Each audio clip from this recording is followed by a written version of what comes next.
Hey guys, welcome to preview of the first session of our new game. And finally we got a very exciting game. I hope it will be very exciting since we have over 20 players in it. And well, a good assumption would be that not everyone will come for the first session, but then we also have few people that haven't actually signed up but are willing to play, so we'll probably have everything filled up.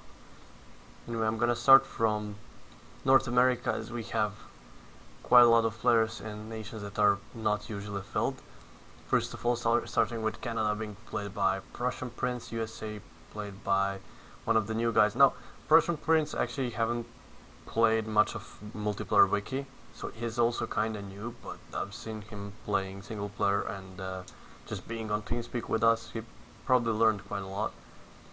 And then Mexico is played by Duro. Duro played UK last time, so he's kind of an experienced player, and I expect USA to have very difficult time actually surviving in early session, depending on if they actually decide to go on offensive against Mexico. If they just decide to make some deals with Mexico, maybe they'll be in a better position, but definitely Mexico and Canada can take on USA. It's not impossible that USA can win that war, but it'll be much harder than fighting AI.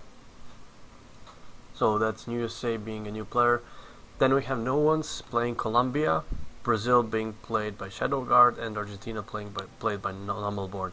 Now in this region, Nomel is probably the best player, but he's playing the shittiest country.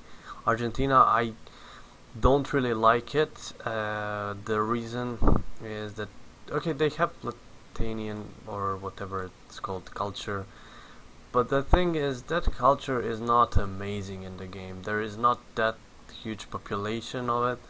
The thing that makes Argentina better than Chile is that they have more troops they start with because of the more states they have. Their naval capacity is probably better than Chilean, but their population is lower. If I recall correctly, 230,000. Chile has a bit more, but Chile has much better RGOs. I think Chile has gold in the province above their capital, I believe. Santiago. Maybe Santiago gets to gold. Yeah, they probably don't start with the gold, but they discover it later on. In the case, personally, I prefer Chile to Argentina, but if you are able to conquer Chile, that'll be okay. The only problem is that you won't have amazing accepted culture population, which Chile can have, since they can conquer Bolivia and Peru. But yeah, that's it. So we'll see how Nomel managed Argentina. It will be very interesting. Then Shadowguard playing Brazil. I think he already made some deals with Colombia. Now, no one's always talks about how he is not a Victoria 2 player, but he actually has quite some hours in Wiki, and I think he is much better than he pretends to be. So it will be a very interesting situation between those three countries. I can see Colombia and Argentina making alliance against Brazil if that's needed, but still very unclear war. The attrition in Amazonas area is just devastating, and whoever tries to win an early game offensive war will actually find themselves losing, I believe, in this region. We don't have Haiti, but we might get a new player playing it. One country that I think was very good but wasn't picked is South Africa.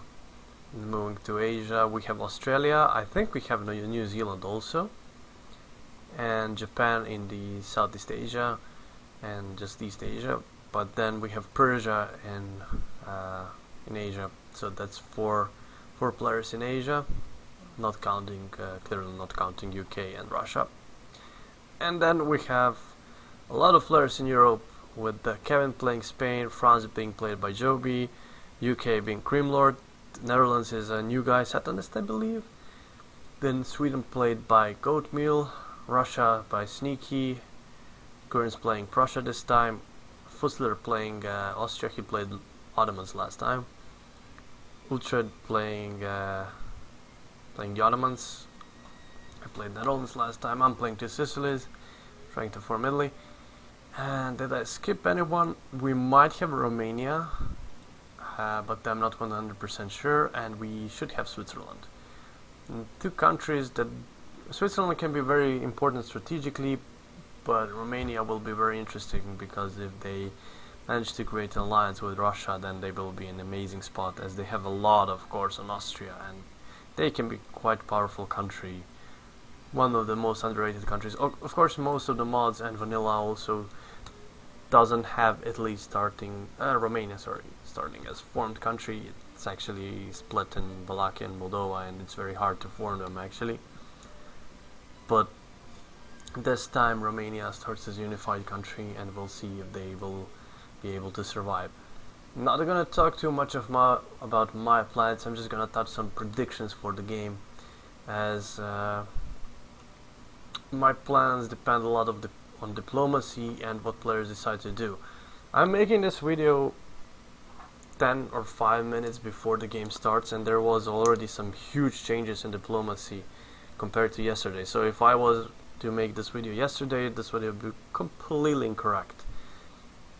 The treaties that we have on forum right now is between Prussia and Russia, saying that they are engaged into non-aggression pact, and a clause that Prussia, whenever it forms NGF or Germany, does not take more than Alsace-Lorraine from France.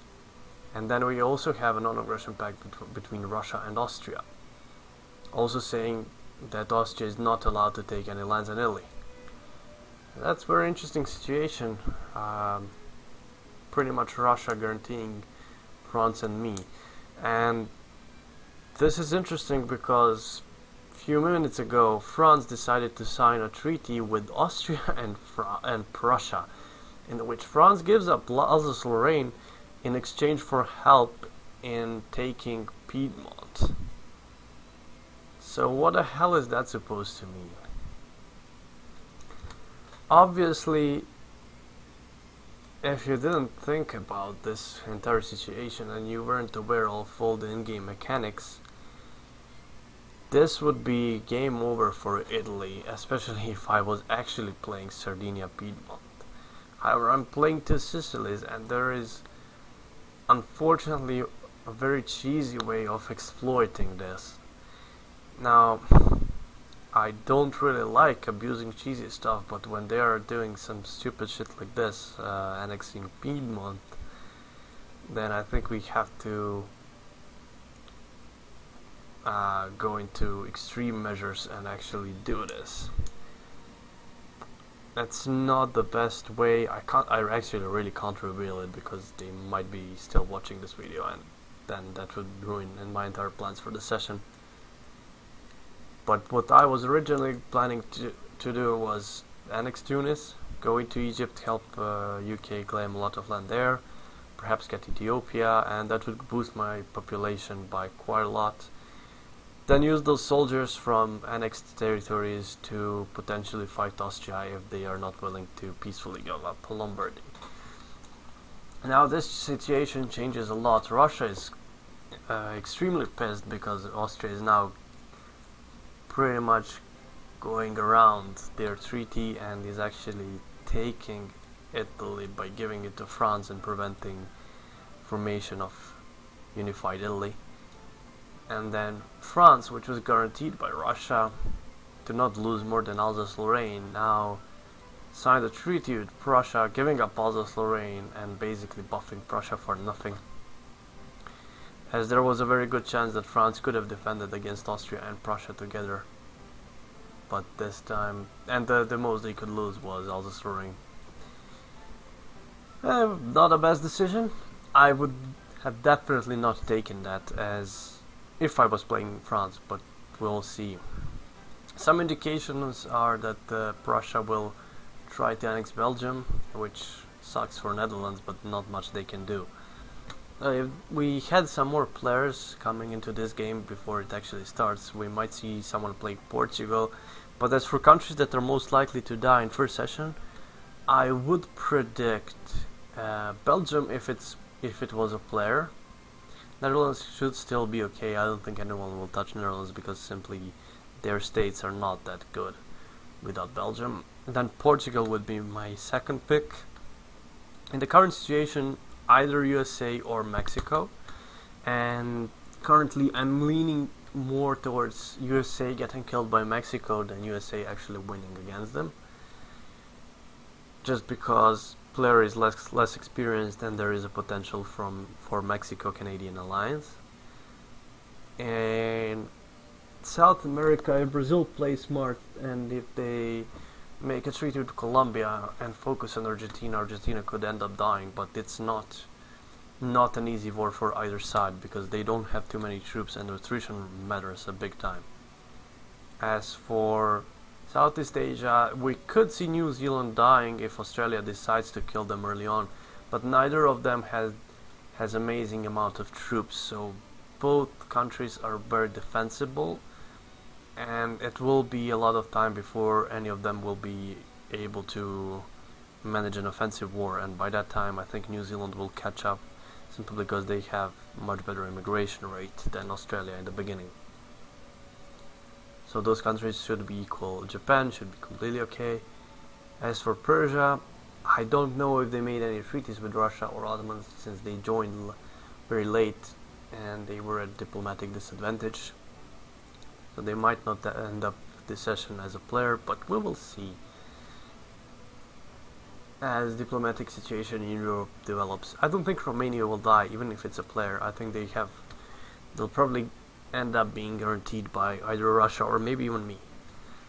And with Romania's mobilization size, the only thing they have to do is pretty much encourage soldiers, and they should be able to defend from Austria with some help from outside countries.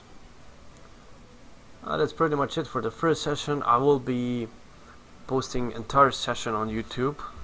It's not gonna be amazing quality, but hey, at least you will be able to see the session actually played out without watching Twitch. That is, if you can't make it for the stream. That's pretty much it. I'm gonna restart stream quickly as the game should be starting in a few minutes, and I'll see you then, guys. Have fun.